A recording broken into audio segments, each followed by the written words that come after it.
सत्य तूने पा भी लिया तो तेरा विश्वास करेगा कौन?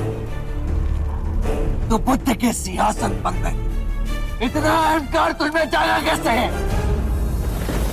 मैं स्वयं धरती को अपना साक्षी बनाता। आज ये पृथ्वी साक्षी होगी कि सिद्धार्थ ने मारा को कैसे पराजित किया। ये पृथ्वी प्रतीक है कि हम दो विपरीत विचारधाराओं के बीच स्थिर हो सकते हैं, अंतर में और बाहर भी। सुख और दुख एक ही सिक्के के दो रूप। जब सुख की कामना का अंत हुआ तो दुख का भय समाप्त हुआ। जीवन का उद्देश्य हर जीव को विचरना है, उसे अपनी चेतना जगाना है। आकाश गंगाओं में यात्रा करो, पर पैर धरती पर गड़े होने चाहिए।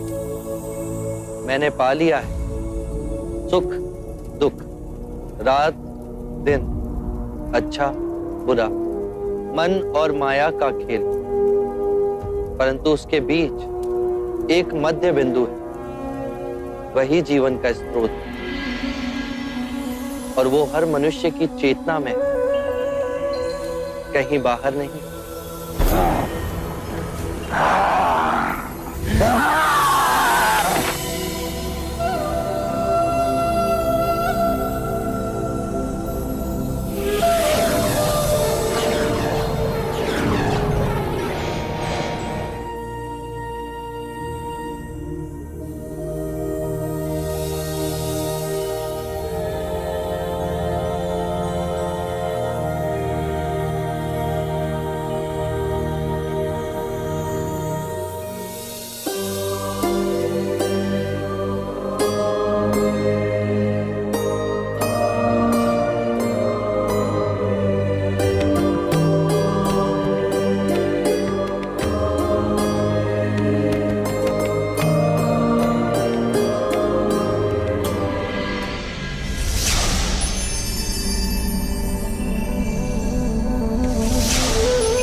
जो सिद्धार्थ नश्वर था वो तुम नहीं,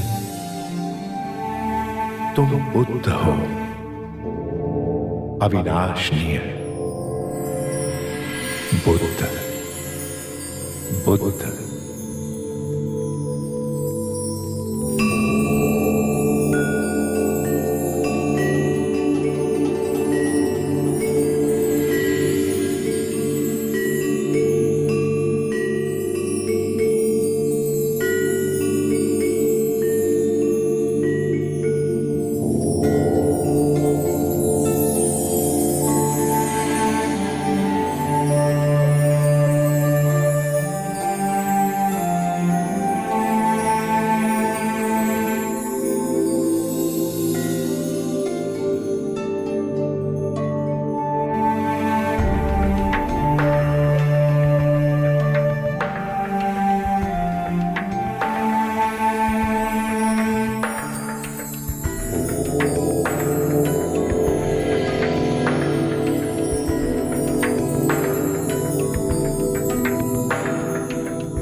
अब तक अनेकों फूलों की वर्षा मुझ पर हुई, पर आज पहली बार मैंने एक फूल को जाना, अंतर्सात किया।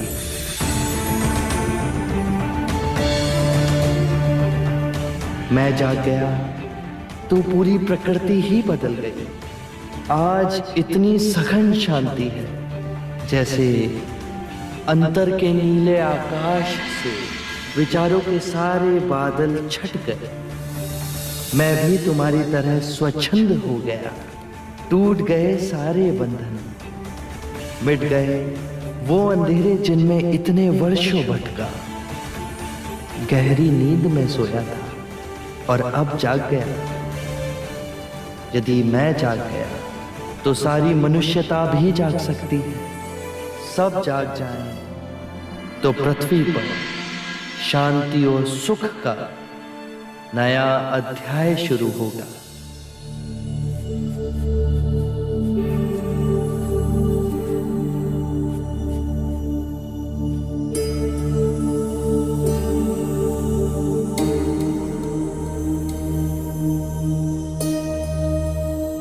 ये हमारे जोगी नहीं, ये तो कोई देव दिखते हैं। देखो देखो, उनके चेहरे से ही नहीं पर उनके पूरे शरीर से प्रकाश ही प्रकाश बह रहा है। मुनि को कुछ हो गया है।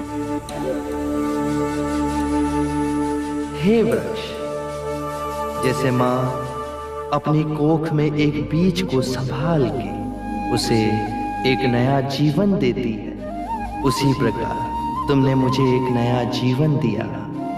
शत शत प्रणाम। जाके सुजाता दीदी को जल्दी बुला ला, कहना जोगी जाग गए।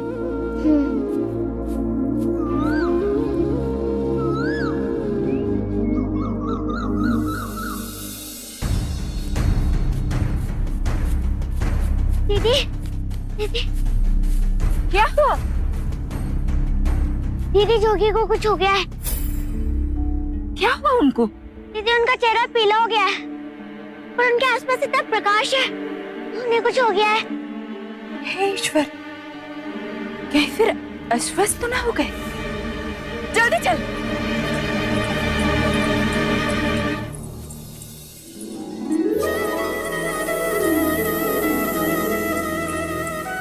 आज मैंने एक बड़ा ही सुखद स्वप्न देखा। यशो, नहीं माँ, पहले आप बोलिए। नहीं, पहले तू बोल। माँ, मैंने कल रात स्वप्न में देखा कि ये कपिलवस्तु लौट आए हैं। चारों ओर ढोल नगाड़े बज रहे हैं, प्रजा जन के द्वार पर दीपक जल रहे हैं, रंगोली बनी है और वो लोग पूजा की थाल लेकर उनकी प्रतीक्षा कर रहे हैं। चारों ओर से फूलों की वर्षा हो रही है, परंतु वो ना देखे, केवल उनके सुंदर चरण दिखाई दिए। तुझे कैसे पता कि वो चरण सिद्धार्थ के ही थे? हाँ माँ, उन्हीं के थे। अच्छा, अब आप बताइए कि आप क्या कह रही थी? मुझे भी कल रात बहुत मीठी नींद आई। सुबह जब मैं जागी तो ऐसा लगा जैसे 6 वर्षों से मन पे रखा हुआ बोझ उतर गया। मुझे भी आज ऐसी अनुभूति हुई जो कि आर्य को पहली बार देखने के पश्चात हुई थी। ऐसा लग रहा है जैसे मन हवा में डोल रहा है। हो ना हो माँ, कुछ ना कुछ शुभ घटा है। सच यशो, सुबह से मेरा भी दायां अंग फड़क रहा है। कुछ ना कुछ शुभ घटित होने वाला है। कोई स्वप्न देख के प्रसन्न है तो कोई अंग फड़कने से प्रसन्न है। मंगला दीदी, प्रसन्नता तो एक छोटे से फूल से भी हो जाती है, किंतु कुछ लोग ऐसे भी हैं जो धन और धान्य से संपन्न होने के बाद भी प्रसन्न नहीं होते। ये संकेत मेरी ओर है महादेवी। नहीं काकी माँ, माँ संकेत में बात नहीं करती। आज तो मेरे अंदर भी ऐसे उमंग उठी है माँ, ऐसा लग रहा है जैसे सब कुछ बदल गया है अथवा हम बदल गए हैं। बदलाव? मुझे तो नहीं लगता। अब देखो ना, पिछले 10 दिनों से ना तो मैंने कोई नए गहने बनाए और ना ही कोई पोशाक। मंगला दीदी, यदि आप असंतुष्ट हैं तो रहिए, किंतु जो संतुष्ट है उसका मन तो खट्टा ना कीजिए।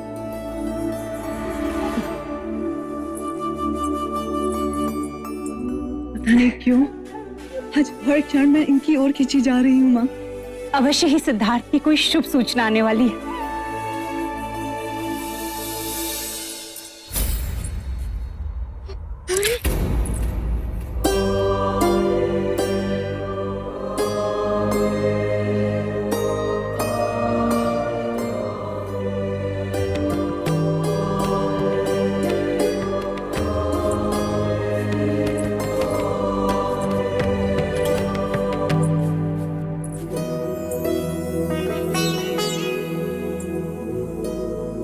आप हमारे जोगी ही हैं। आपकी आभा कितनी प्रकाशमय है, जैसे गयाशीष पर्वत पर उठता पूर्णिमा का चंद्र। आंखों में गौ समान करुणा और जंगल के सिंह समान निर्भीकता। आभार तुम सबका, आभार। हमने तो कुछ नहीं किया। निस्वार्थ प्रेम दिया। आपको आपकी जो खोज थी वो पूर्ण हुई है ना? हाँ, सोया था, जाग गया हूँ। ये कैसे?